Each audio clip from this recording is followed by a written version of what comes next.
Hi, I'm Kyle Ingham from the Distilled Man, and up next we're going to tackle that ultimate manly rite of passage, cooking a perfect steak.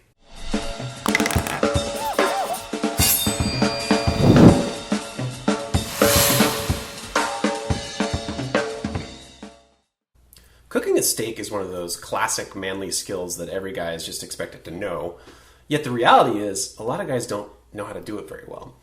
And let's face it, we're not born knowing how to handle meat and fire. It's something we got to learn. So fortunately, cooking a steak is not that hard once you get the hang of it. So today we're going to show you how to fry a steak in a cast iron frying pan. Here's what you're going to need. You're going to need a steak, preferably a T-bone, a ribeye, or a New York strip. And I'm actually using a grass-fed New York strip here. You're going to need some salt, some pepper, wee bit of butter. You're going to need some neutral oil like canola or peanut oil for frying as well. First thing you're going to do before you even cook the steak, about 30 minutes or so, is take the steak out of the fridge. And you want to put it on a cutting board or put it on a sheet pan, and you're going to let it rest and kind of come up to temperature. And when you do that, you're also going to season it. So we're going to season it with some salt, some kosher salt, a little bit of fresh ground pepper, and we're going to rub that in good and make sure it's on all the sides. And then just let it sit there.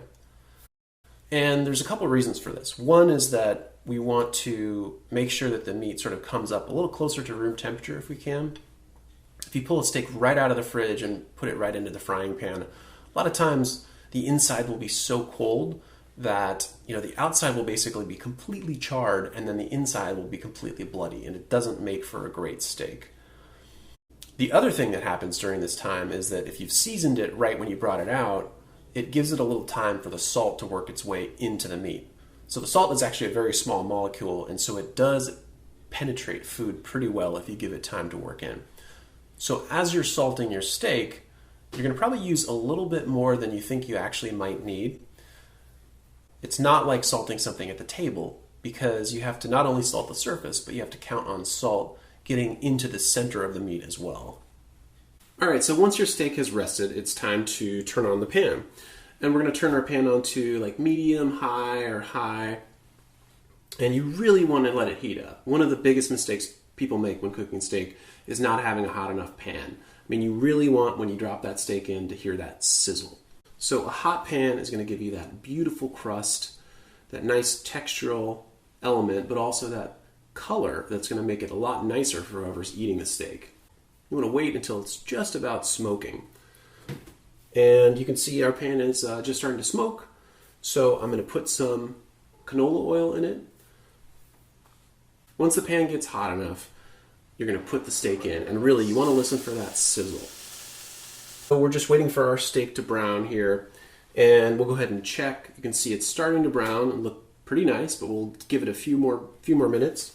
You also want to kind of put the steak on its edge in the frying pan to render off some of that fat on the outside, especially that big fat strip on the one side.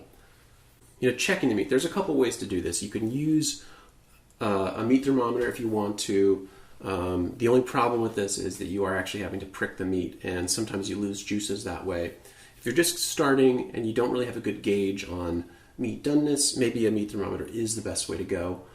For a medium rare steak, we want to have it to be about, 135 or so. But I also like to use the touch test. Meat gets harder and has less give the more it gets cooked, right?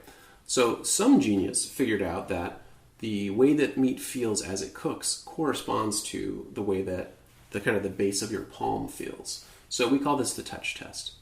So you can take your hand and make sort of an OK sign. When you put your forefinger to your thumb and then touch the pad of your thumb, that's going to feel basically like medium rare. So you can touch the steak, touch your palm, and see if those feel close. If you want it medium, you go middle finger to thumb. You can tell it sort of gets harder the further on you go with your fingers. So the ring finger is like medium well, and why bother at that point? This takes a while for you to get, so don't be upset if you try it and it doesn't quite work out. Sometimes you kind of need to do a little bit of both, like trying the touch test, using a thermometer, And after a while, it really is a feel thing. Now, about a minute or so before you finish, add a little bit of butter to the pan. This pan is really, really hot right now, so it may smoke a little bit. And what you're going to do is quickly kind of tilt the pan and baste the steak with that melted butter. So I'm using a big spoon and I'm just slopping some of that butter on top of the steak. And it's going to give it a nice, nice brown color and just another layer of beautiful flavor.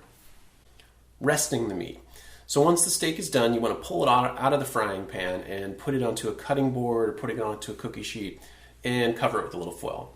And this part is really important because during this time what's going to happen is that the temperature of the steak is going to sort of equalize throughout the whole thing, and so are the juices. The juices are going to kind of redistribute throughout the whole steak, and you can always tell when someone hasn't rested meat because if you cut into it, immediately juices come pouring out everywhere, and it looks terrible. It looks like a crime scene, a CSI crime scene.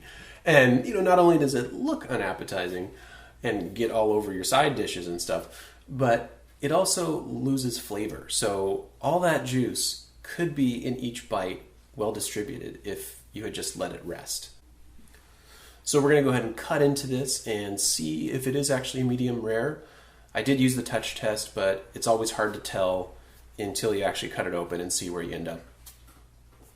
So cutting into this actually looks pretty good. This looks pretty medium rare. So you can see it's got that nice sort of pink to sort of reddish center, and then kind of radiates out to more cooked on the outside. And that's really what we're looking for. It's going to be nice and tender and juicy. Yeah, that tastes pretty good. So I'm just going to serve it here on a plate with nice fresh baked potato that I'd had in the oven for a while, along with some nice crisp asparagus. And that just makes a perfect meal. So whether you're cooking for a date or whether you've got the guys over for poker night, this is a simple and very nice meal. All right, well, I hope you enjoyed the video. If so, please hit like below. And if you want to get more videos like this, you can subscribe to my YouTube channel. Just hit this button right here. And if you haven't already gotten a copy of my ebook, go ahead and click on screen right now and get a free copy. All right, well, thanks again for watching, and until next time.